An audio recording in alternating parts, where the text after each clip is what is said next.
जय हिंद दोस्तों, स्वागत है आप सभी का आपके अपने YouTube चैनल जैकपुर पे। तो आज के इस वीडियो में हम लोग क्लास 11 के ज्योग्राफी यानी कि भूगोल का मॉडल प्रश्न पत्र 2024-25 देखने वाले हैं, जो आप लोगों का फाइनल एग्जाम जो होगा मार्च में, उसके लिए मोस्ट इंपॉर्टेंट होगा। क्योंकि मॉडल प्रश्न पत्र से जो है काफ़ी सारे क्वेश्चन यहाँ से देखने को मिलते हैं। जैसे आपका 40 सवाल है, तो यहाँ पर आप लोगों का अगर एक सेट पूरा करते हो तो 20 से 25 सवाल आप लोगों के मॉडल प्रश्न पत्र से ही देखने को मिल जाएगा। तो इसलिए मॉडल प्रश्न पत्र को वीडियो देखना काफ़ी इंपॉर्टेंट होगा। इसको कम से कम अब 2-3 बार देख करके बस रिवीजन कर लो, यहाँ से आप लोगों का बहुत काम आसान हो जाएगा। तो वीडियो को शुरू करते हैं। यदि आप हमारे चैनल पे पहली बार विजिट कर रहे हैं तो सब्सक्राइब कर लीजिए, घंटी वाले आइकन को जरूर प्रेस कर लीजिएगा और 100 लाइक का टारगेट रखते हैं आज के इस मॉडल प्रश्न पत्र के लिए, तो इसको भी पूरा जरूर कर दीजिएगा। तो यहाँ पर आप लोग देखेंगे कि क्लास 11 के लिए मॉडल प्रश्न पत्र होगा, फुल मार्क्स 40 होगा, यानी कि 40 प्रश्न होगा। कुछ इंस्ट्रक्शन होता है, आप लोग उसको चाहो तो पढ़ो, नहीं तो चाहो तो स्किप भी कर सकते हो। ठीक है, तो चलिए हम लोग डायरेक्ट सवालों पे आते हैं, देखते हैं क्या है हमारा पहला सवाल। और हाँ, इससे पहले भी हमने हिस्ट्री का मॉडल पेपर अपलोड कर दिया है। यदि आप लोगों को देखना है तो मैंने अलग से प्लेलिस्ट बना रखा है मॉडल प्रश्न पत्र का, उस पर जाकर आप अपने हिस्ट्री का, हिंदी के इलेक्टिव का, हिंदी कोर का, सबका डाल रखा है, तो वहाँ से जाकर जरूर देख लीजिएगा। ठीक है, चलिए आ चुके हैं हम लोग अपने पहले सवाल पे। पहला सवाल में पूछा गया है कि भौगोलिक अध्ययन के क्रमबद्ध उपागम को किस भूगोलवेत्ता ने प्रवर्तित किया था। बहुत ही अच्छा सवाल है। तो इसको किया था अलेक्जेंडर वॉन हम्बोल्ट ने। ऑप्शंस नंबर ए हमारा यहाँ पे राइट आंसर हो जाएगा। अगले सवाल पे आते हैं। क्वेश्चन नंबर 2 में कहा गया है निम्नलिखित में से कौन सा विषय कालिक संश्लेषण करता है। तो कौन सा विषय कालिक संश्लेषण करेगा, ऑप्शंस आपके पास हैं। देखिए, हमसे पहले आंसर किया कीजिए कमेंट में लिख करके, तभी आपको पूरा फील आएगा कि हम टेस्ट दे पा रहे हैं, हम कुछ बेहतर कर पा रहे हैं, हमने ज़्यादा क्वेश्चन का आंसर किया, या फिर 40 में से कितना किया, वो फील होना चाहिए ना। नेक्स्ट सवाल है हमारा कि पृथ्वी व सूर्य की औसत दूरी कितनी है। पृथ्वी और सूर्य की जो औसत दूरी है वो आपको बतानी है। तो 14,95,98,000 किलोमीटर इसकी दूरी होती है। ऑप्शंस नंबर ए यहाँ पर सही होना चाहिए। ठीक है, और 14,95,98,000 किलोमीटर। तो ऑप्शन नंबर ए हमारा यहाँ पे राइट आंसर हो जाएगा। आइए अगले सवाल पे आते हैं। अगला सवाल है हमारा क्वेश्चन नंबर 4, निम्न में से कौन सा तत्व वर्तमान वायुमंडल के निर्माण में व संशोधन में सहायक नहीं है। तो कौन सा तत्व नहीं होगा। सौर, पवन, गैस उत्सर्जन, प्रकाश संश्लेषण या फिर विभेदन। तो विभेदन जो है इससे कोई मतलब नहीं है। Option number C right answer हो जाएगा। अगले सवाल पे आते हैं कि दक्षिण अफ्रीका में सोने की जो खानें हैं वो कितनी गहरी है, आपको बतानी है। तो 3 से 4 किलोमीटर गहरी है वहाँ की खानें। ऑप्शन नंबर 20 का राइट आंसर होगा। अगले सवाल पे आते हैं। अगला सवाल है हमारा कि गुरुत्वाकर्षण बल ध्रुवों पर अधिक और भूमध्य रेखा पर कम क्यों होता है। तो इसके कारण होता है पृथ्वी के घूर्णन के कारण। किस कारण होता है? पृथ्वी के घूर्णन के कारण। ऑप्शंस नंबर ए इसका राइट आंसर हो जाएगा। अगले सवाल पे आते हैं। अगला सवाल है हमारा कि स्थल मंडल की मोटाई या फिर गहराई कितनी होती है। तो स्थल मंडल की मोटाई व गहराई जो होती है वो 200 किलोमीटर होती है, याद रखना है सभी को। अगले सवाल पे आते हैं कि भूगर्भ में ध्वनि तरंग के समान चलने वाली तरंग क्या कहलाती है। तो भूगर्भ में ध्वनि तरंग के समान चलने वाली जो तरंग है उसको हम लोग क्या बोलते हैं, यहाँ पर आपको बताना है। तो उसको हम लोग प्राथमिक तरंग बोलते हैं। ऑप्शंस नंबर ए इसका राइट आंसर हो जाएगा। आइए अगले सवाल पे आते हैं। अगला सवाल देखते हैं। कह रहा है कि रिक्टर स्केल पर क्या मापा जाता है। बहुत ही अच्छा सवाल है, फेमस सवाल है, एग्जाम में आता है। तो भूकंप की तीव्रता को हम लोग रिक्टर स्केल पर मापते हैं। अगले सवाल पे आते हैं। अगला सवाल है हमारा कि महाद्वीपीय विस्थापन सिद्धांत सन 1912 में किसने प्रस्तुत किया था या फिर किसने दिया था। तो अल्फ्रेड वेगनर ने दिया था। ऑप्शन नंबर ए इसका यहाँ पे राइट आंसर हो जाएगा। नेक्स्ट क्वेश्चन है आपका क्वेश्चन नंबर 11, टिलाइट किस प्रकार का चट्टान है। ये अवसादी है या फिर आग्नेय है या फिर कायंत्रित है या फिर कठोर है। तो यहाँ पे देखिए, मुझे लगता है स्पेलिंग गलत है। ठीक है, what types of rock tillite. ठीक है, नहीं सही है, अंग्रेजी में भी टिलाइट ही बोला गया है। तो इसका जो है आप लोगों को चट्टान का प्रकार आपको बतानी है। तो ये होगा आपका अवसादी चट्टान। क्या हो जाएगा? अवसादी चट्टान हो जाएगा। अगले सवाल पे आते हैं। सवाल है हमारा सागरीय अधः स्थल विस्तार की परिकल्पना किसने प्रस्तुत किया था। ठीक है, तो इसको जो प्रस्तुत किया था वो किया था आपका हैरी हैस ने। ऑप्शन नंबर ए इसका राइट आंसर हो जाएगा।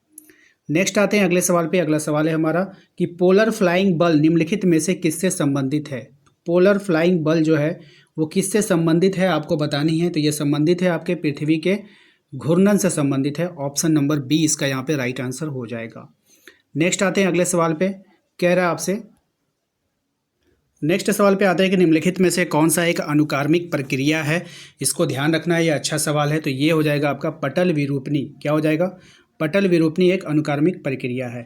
अगले सवाल पे आते हैं। अगले सवाल को देखते हैं ध्यान से हम लोग कि कह रहा है आपसे कि निम्न में से किन प्रदेशों में रासायनिक अपक्षय प्रक्रिया यांत्रिक अपक्षय प्रक्रिया की अपेक्षा अधिक शक्तिशाली होता है।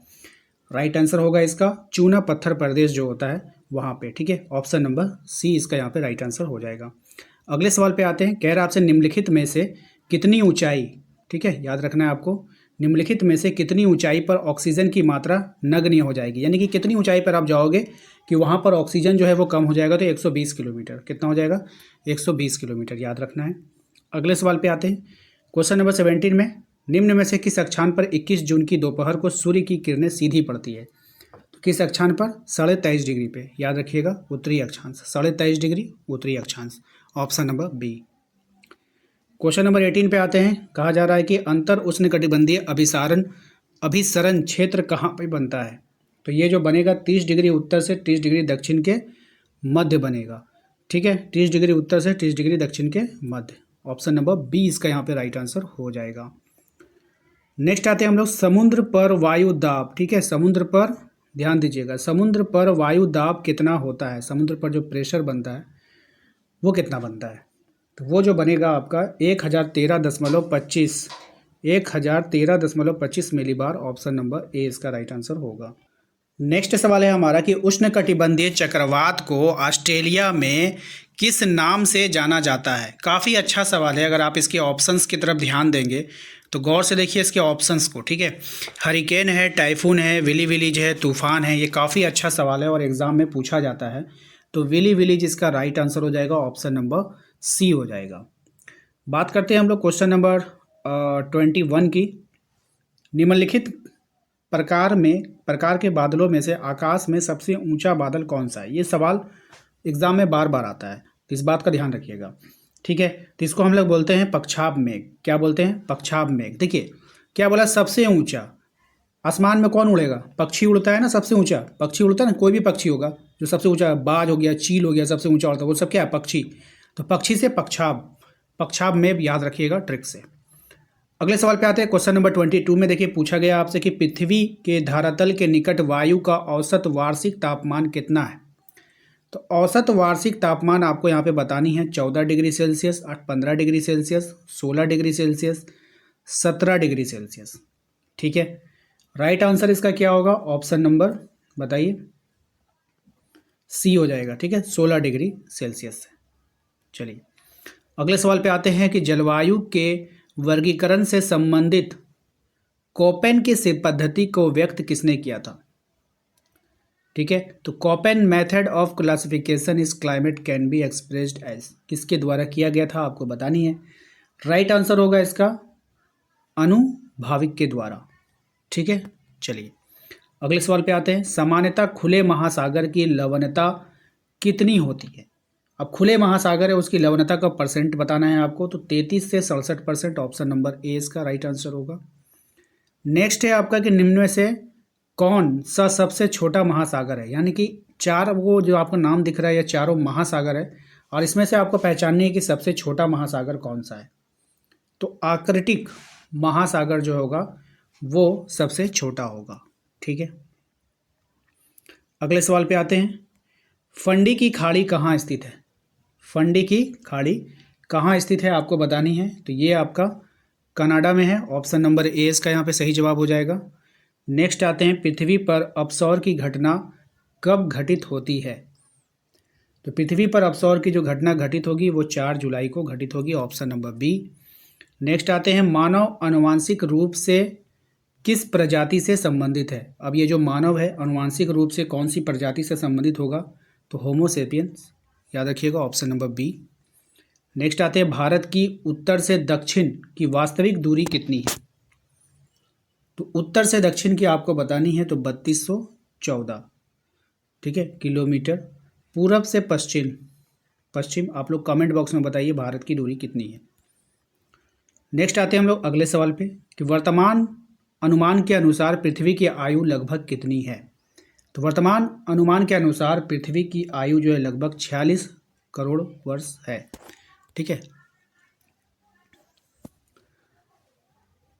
लेकिन मेरे अनुसार जहाँ तक मुझे लगता है थोड़ा सा इस आंसर में जो है यहाँ पे एक गलत होगा, क्योंकि इसको हम लोग को ले सकना चाहिए। इसका राइट आंसर हो जाता है 4.54 अरब वर्ष, ठीक है। ये हो गया इसका आंसर, जो सटीक आंसर है, ठीक है ना। इसको आप लोग रटिएगा 4.54 अरब वर्ष, ये इसका सटीक आंसर हो जाएगा। ऐसे अगर हम बात करें बिलियन वर्ष में तो 4.54 कभी कभी बिलियन वर्ष भी बोला जाता है इसको, ठीक है। तो इसको आप लोगों को याद रखना है। नेक्स्ट सवाल है कि सिंधु गंगा ब्रह्मपुत्र के मैदानों में जलोढ़ की औसत गहराई कितनी है। तो जलोढ़ की जो औसत गहराई होगा वो 1000 से 2000 मीटर हो जाएगा। ऑप्शन नंबर ए इसका यहाँ पे सही जवाब होगा। नेक्स्ट है आपका क्वेश्चन नंबर 32, अंडमान निकोबार में कौन सा जल क्षेत्र अलग रहता है। अंडमान और निकोबार को कौन सा जल क्षेत्र अलग करता है, कौन सा जल क्षेत्र जो है वो मतलब कि अलग करेगा। 11 degree channel, 10 degree channel, Mannar की खाड़ी, अंडमान सागर, ठीक है। राइट आंसर हो जाएगा 11 degree channel, option number A, ठीक है, याद रखना है। नेक्स्ट आएंगे हम लोग अगले सवाल पे, निम्नलिखित में से कौन सा अलकनंदा व भागीरथी का संगम स्थल है। तो अलकनंदा और भागीरथी का जो संगम स्थल है वो देवप्रयाग हो जाएगा, ऑप्शन नंबर डी, बहुत ही फेमस सवाल। नेक्स्ट आते हैं हम लोग अगले सवाल पे कि जाड़े के आरंभ में तमिलनाडु के तटीय प्रदेशों में वर्षा किस कारण होती है। तो यहाँ पर जो वर्षा होगी वो दक्षिण पश्चिम मानसून के कारण होगी, ठीक है। ऑप्शन नंबर ए इसका सही जवाब होगा। नेक्स्ट आते हैं हम लोग नंदा देवी जीवमंडल निश्चय निम्नलिखित में से किस प्रांत में है। राइट आंसर हो जाएगा इसका उत्तराखंड में है। कहाँ पे है, उत्तराखंड में, ऑप्शन नंबर बी इसका सही जवाब होगा। क्वेश्चन नंबर आते हैं 36 में, कहा जा रहा है कि वन नीति के अनुसार वर्तमान में निम्नलिखित में से कितना प्रतिशत क्षेत्र वनों के अधीन होना चाहिए। राइट आंसर हो जाएगा 33% क्षेत्र, ऑप्शन नंबर ए, ठीक है। बात करते हैं हम लोग क्वेश्चन नंबर 37 की, सुनामी का अर्थ आपको बतानी है। सुनामी क्या होता है। तो अंतःसागरीय भूकंप, यानी कि सागर के अंदर जो भूकंप आती है तो उससे सुनामी उत्पन्न होता है, ये आप लोग को याद ही होगा। इनमें से किस नदी में माजुली नदी द्वीप स्थित है। तो माजुली जो है वो किसका नदी द्वीप है आपको बतानी है। तो ये ब्रह्मपुत्र में है। किस में है, ब्रह्मपुत्र नदी में। नेक्स्ट आते हैं आप, भारत के किस राज्य में आम्र वर्षा होती है। तो भारत के कौन से राज्य में आम्र वर्षा होती है, यानी कि आम्र वर्षा होती है।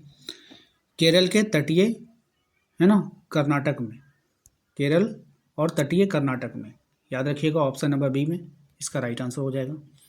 क्वेश्चन नंबर आते हैं हम लोग 14 पे, कहा जा रहा है कि निम्नलिखित में से कौन सी नदी को बंगाल का शोक के नाम से जाना जाता है। स्वर्णरेखा, तीस्ता, कोशी या फिर दामोदर। तो देखिए दामोदर नदी को बंगाल का शोक कहते हैं। आप लोगों को कमेंट बॉक्स में बताना है कि बिहार का शोक किसको कहते हैं, और उसका ऑप्शंस इन्हीं 3 में से कोई है, आप लोगों को बताना है। ये तो हो गया आपका बंगाल का शोक, याद रखिएगा, बंगाल का शोक, दामोदर। बचा 3 ऑप्शन यहाँ पे, इसी तीनों में से कोई एक बिहार का शोक है। आप लोग कमेंट बॉक्स में बताइए बिहार का शोक किस नदी को कहते हैं।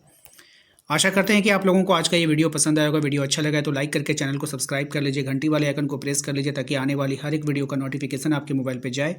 यदि आपने अभी तक हमारे व्हाट्सएप ग्रुप को ज्वाइन नहीं किया है तो लिंक हमने डिस्क्रिप्शन में डाल रखा है, वहाँ से जाकर ज्वाइन कर लीजिएगा। मिलते हैं नेक्स्ट अगले वीडियो में। Thank you.